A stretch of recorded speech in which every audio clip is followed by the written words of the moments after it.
দর্শক আসসালামু আলাইকুম, সকলে কেমন আছেন? আশা করি ভালো আছেন। তো আজকে একই স্থানে আসছি।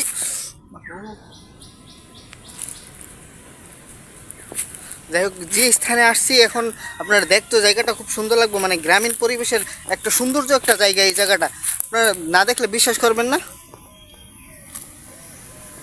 আচ্ছা, এটা কিরকম লাগে বলেন তো? এটা কিরকম লাগে মানে একটা পুকুরের পানি শুকাই গেছে, একটা পুকুরের পানি শুকাই গেছে, মানে মাঝখানে একটু পানি আছে আর চারিদিকে শুকনা সব কিছু। এটার মধ্যে যদি নাইমা হাঁটি বা খেলাধুলা করি কিরকম লাগবে আপনারা একটু বলেন।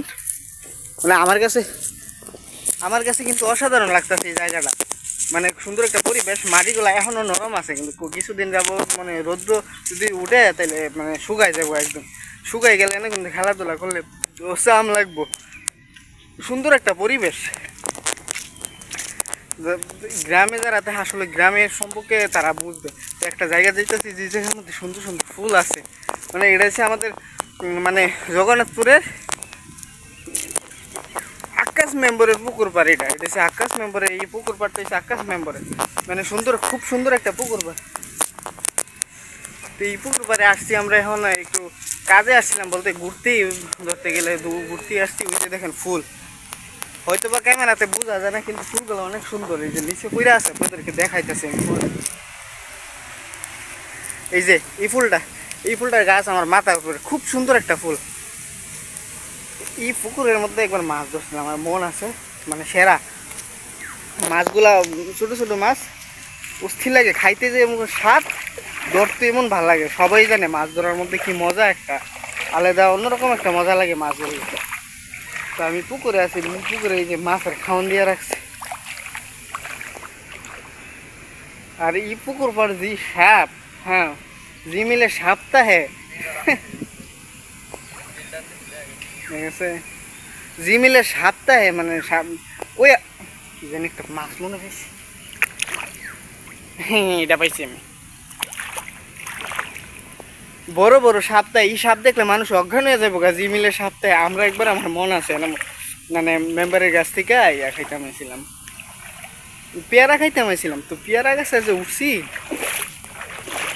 পেয়ারা গাছে উঠছি না, পেয়ারা গাছে নিচের থেকে ওই মানে পেয়ারা পাওয়া যায়। ওই যে সামনে একটা পেয়ারা গাছ আছে, এই পেয়ারা গাছ মানে মেম্বারের ইয়েও আসছিল, পোলাও আসছিল। তো একটা বলার বাসা আসছিল, বলার বাসাটা কি হয়েছে, মেম্বারের প্রতি গেছিল যে এন বলার বাসা, এই গাছটা তো আম পারিস না। তো আমরা কি করলাম, তাও আমরা এটাতে আম পারলাম, কিন্তু আস্তে আস্তে আম পারছি। মানে আম বলার বাসাটারও ক্ষতি হয়েছে না, বলাগুলাও ছুটছে না বাসার থেকে। তারপরে কি করছে মেম্বারের পুতুই, কি করছে, বলা কইয়া দিছে, টান দিছে একদূর, আর ফিকটার মধ্যে সিং সিং দিছে। মানে খুব এটা ব্যথা হওয়া গেছে, মানে খুব হাস্যকর একটা জিনিস হয়েছে। এনে একটা বড়ি গাছ আছে, বড়ি গাছটা কই, বড়ি গাছটা কই, পুকুর পর একটা বড়ি গাছ আছে, মানে বড়ি আছে না, আপেলের মতন দেখতে লাগে, কিন্তু মজা না, একটু আপেলের মতো দেখতে লাগলো, মানে স্বাদ নাই বড়িটির, কষ খালি কষ। গাছটা ছোটো, কিন্তু গাছের বড়িটি মাসাল্লাহ মেলা বড়। এই যে গাছটা, এটা হচ্ছে সেই গাছটা যে গাছের বড়ি লেগে আমরা মানে সিজনের আগেই বড়ি ধরতো। এটা সিজন, যে সিজনে ফুল ধরতেছে অন্য বড়ি গাছে, ওই সিজনে এটার মধ্যে বড়ি ধরা বড় হয়ে যেত গা। তখন আমরা আইতাম, আমরা 4-5 জন এটাতে মানে লবণ মরিচ নিয়ে আইতাম, নিয়ে বড়ি পারতাম।